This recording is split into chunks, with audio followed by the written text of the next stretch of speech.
Welcome back to my YouTube channel. I am a dietician and diabetic educator খুশি মুখার্জি। আজকে যে বিষয়টা নিয়ে কথা বলবো সেটা হলো স্যালাড। কেন স্যালাড এতটা গুরুত্বপূর্ণ? স্যালাড কারা খেতে পারেন? স্যালাড খেলে কি কি রোগের হাত থেকে মুক্তি পাওয়া যায়? শুধুমাত্র যারা ডায়েট করছেন তারাই কি স্যালাড খেতে পারেন? স্যালাড হচ্ছে অনেক পুরনো, প্রায় 1000 বছর আগে থেকে স্যালাডের প্রচলন আছে। লেটুস তো ইউজ হয়েছে প্রায় 2300 খ্রিস্টপূর্বাব্দেরও আগে থেকে। স্যালাড কথাটা এসেছে স্যাল নামক ল্যাটিন ওয়ার্ড থেকে, মানে স্যালাটা থেকে, যার মানে হলো র ভেজিটেবলসের মধ্যে যখন ভিনিগার, তেল এবং সল্ট অ্যাড করা হয় তৈরি হয়ে যায় স্যালাড। কয়েকটা স্যালাডের নাম হলো যেমন কম্বুজা স্যালাড, পচাদি স্যালাড।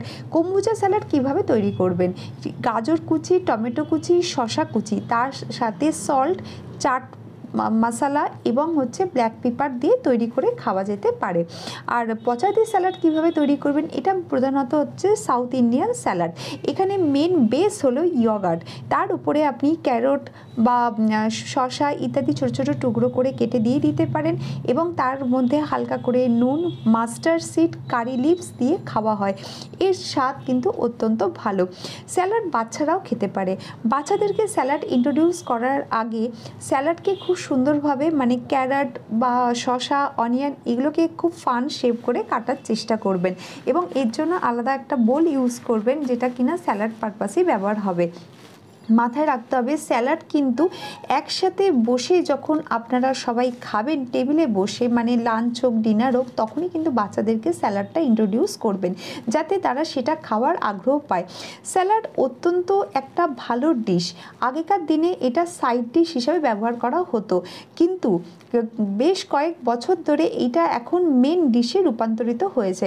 যারা ওয়েট লস করছেন তারা স্যালাডকে অতি অবশ্যই মিল নেওয়ার আগে খেতে পারেন, বা যারা ওয়েট লস করছেন না, ওয়েট মেনটেনেন্সে আছেন তারা খেতে পারেন, এবং যারা হেলদি ব্যালেন্স ডায়েট যারা রেগুলার বেসিসে ইনটেক করছেন তারাও স্যালাডকে কিন্তু রাখতে পারেন। স্যালাডের মধ্যে প্রচুর পরিমাণে কিন্তু ভিটামিনস আর মিনারেলস থাকে, যা কিনা শরীরে অক্সিডেটিভ স্ট্রেস কমায়, ইমিউনিটিকে বাড়ায়, স্কিনকে ভালো রাখে এবং হেলদি ব্যালেন্স লাইফের সাথে সাথে একটা রিফ্রেশনেসও কিন্তু দেয়। যেমন এটা মনে করা হয় স্পিনাচে প্রচুর পরিমাণে ফাইবার থাকে, পটাশিয়াম, আয়রন, ফলিক অ্যাসিড ইত্যাদি থাকে, কিন্তু এইটা গুড নাইট স্লিপ মানে ঘুমের কাজেও কিন্তু এটা খুব কাজে লাগে। এবং যাদের মনে করুন ডায়াবেটিস আছে, খাবারে প্রচুর রেস্ট্রিকশান আছে, তারা যদি র ভেজিটেবলসকে স্যালাড হিসাবে যদি ইউজ করেন তাহলে তাদের ইনসুলিন রেজিস্ট্যান্স কিন্তু অনেকটা নিয়ন্ত্রণে আসে এবং গ্লাইসেমিক লোড কিন্তু তাদের সেই খাবারে গ্লাইসেমিক লোড কিন্তু অনেক কম থাকে। ওবেস পার্সনের জন্য এটা কিন্তু ভীষণই ভালো একটা আইডিয়া।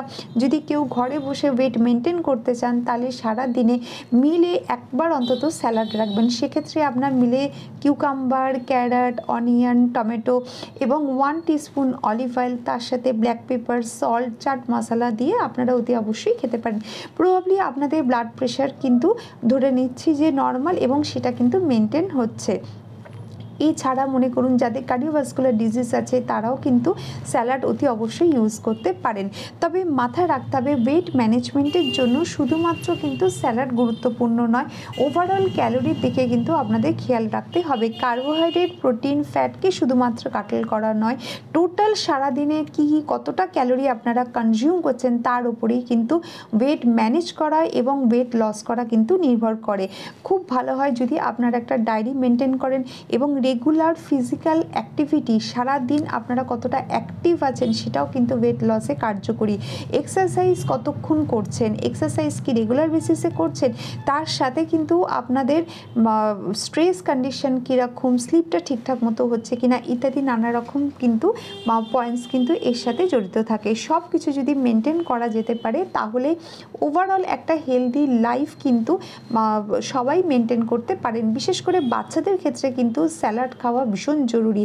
কম ক্যালোরির সাথে সাথে ভিটামিনস এবং মিনারেলস কিন্তু শরীরের মধ্যে যাবে, যা শুধুমাত্র আপনাদের ইমিউনিটিকে শুধুমাত্র যে বাড়াবে এমনটাও নয়, জলের চাহিদাকেও কিন্তু পূরণ করবে। আজকে বলা আমার টপিক যদি আপনাদের ভালো লেগে থাকে আমার চ্যানেলকে প্লিজ সাবস্ক্রাইব করবেন, লাইক করবেন, কমেন্ট সেকশানে জানাবেন যে কতটা ইম্পর্টেন্ট ছিল আজকের টপিকটা। আজকের মতো এইটুকু। নেক্সট টাইম আমি আসবো আরও কিছু ইম্পর্টেন্ট ইনফরমেশান নিয়ে।